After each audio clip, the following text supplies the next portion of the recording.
ದೇವರಿಗೆ ಸ್ತೋತ್ರ. ಪೇತ್ರನು ಬರೆದ 2ನೇ ಪತ್ರಿಕೆ 1ನೇ ಅಧ್ಯಾಯ 1ರಿಂದ ವಚನಗಳು.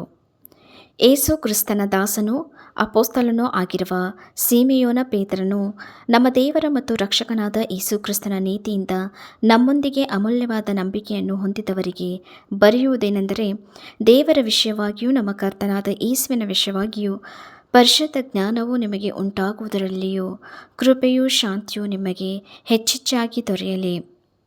ಭಕ್ತಿ ವೃದ್ಧಿಗೆ ಅನುಕೂಲವಾದ ಪ್ರೇರಣೆಗಳು. ನಮ್ಮನ್ನು ತನ್ನ ಪ್ರಭಾವದಿಂದಲೂ ಗುಣಾತಿಶಯದಿಂದಲೂ ಕರೆದ ದೇವರ ವಿಷಯವಾಗಿ ಯೇಸುವಿನ ದಿವ್ಯ ಶಕ್ತಿಯು ನಮಗೆ ಪರಿಜ್ಞಾನವನ್ನು ಕೊಟ್ಟದರಲ್ಲಿ ಜೀವಕ್ಕೂ ಭಕ್ತಿಗೂ ಬೇಕಾದುದೆಲ್ಲವೂ ದೊರೆಯಿತೆಂದು ಬಲ್ಲೆವಷ್ಟೇ.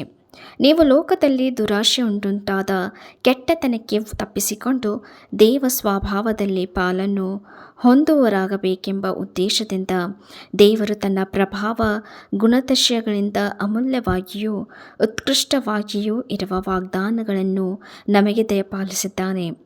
ಈ ಕಾರಣದಿಂದಲೇ ನೀವು ಪೂರ್ಣ ಶಕ್ತಿ ಉಳ್ಳವರಾಗಿ ನಿಮಗಿರುವ ನಂಬಿಕೆಗೆ ಸದ್ಗುಣವನ್ನು, ಸದ್ಗುಣಕ್ಕೆ ಜ್ಞಾನವನ್ನು, ಜ್ಞಾನಕ್ಕೆ ದಮೆಯನ್ನು, ದಮೆಗೆ ತಾಳ್ಮೆಯನ್ನು, ತಾಳ್ಮೆಗೆ ಭಕ್ತಿಯನ್ನು, ಭಕ್ತಿಗೆ ಸಹೋದರ ಸ್ನೇಹವನ್ನು, ಸಹೋದರ ಸ್ನೇಹಕ್ಕೆ ಪ್ರೀತಿಯನ್ನು ಕೂಡಿಸಿರಿ.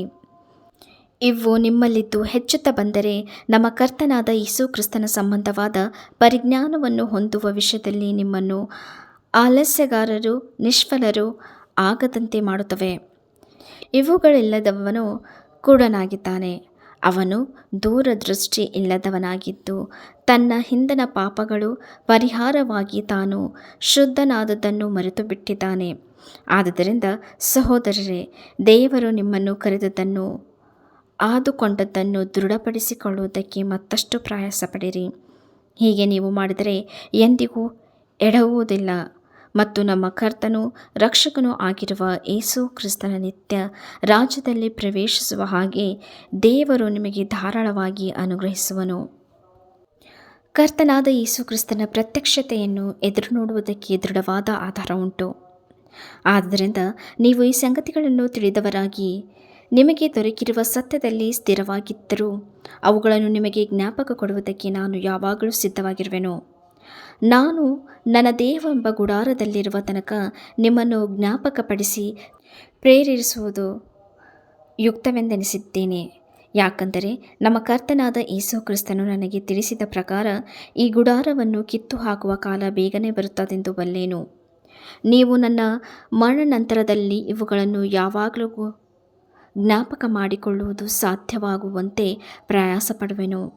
ನಮ್ಮ ಕರ್ತನಾದ ಯೇಸು ಕ್ರಿಸ್ತನ ಶಕ್ತಿಯನ್ನು ಪ್ರತ್ಯಕ್ಷತೆಯನ್ನು ನಿಮಗೆ ತಿಳಿಯಪಡಿಸಿದ್ದರಲ್ಲಿ ಚಮತ್ಕಾರದಿಂದ ಕಲ್ಪಿಸಿದ ಕಥೆಗಳನ್ನು ನಾವು ಅನುಸರಿಸುವವರಾಗಿರಲಿಲ್ಲ.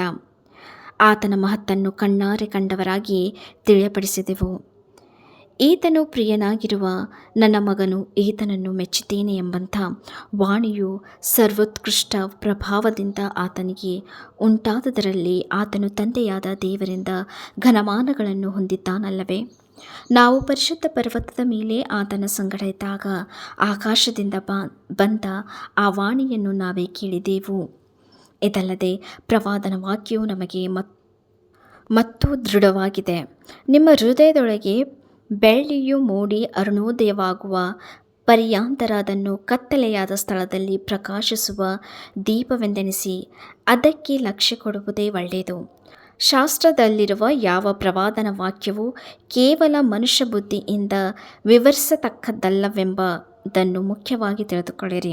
ಯಾಕಂದರೆ ಯಾವ ಪ್ರವಾದನೆಯೂ ಎಂದು ಮನುಷ್ಯರ ಚಿತ್ತದಿಂದ ಉಂಟಾಗಲಿಲ್ಲ. ಮನುಷ್ಯರು ಪವಿತ್ರಾತ್ಮ ಪ್ರೇರಿತರಾಗಿ ದೇವರಿಂದ ಹೊಂದಿದ್ದನ್ನೇ ಮಾತಾಡಿದರು.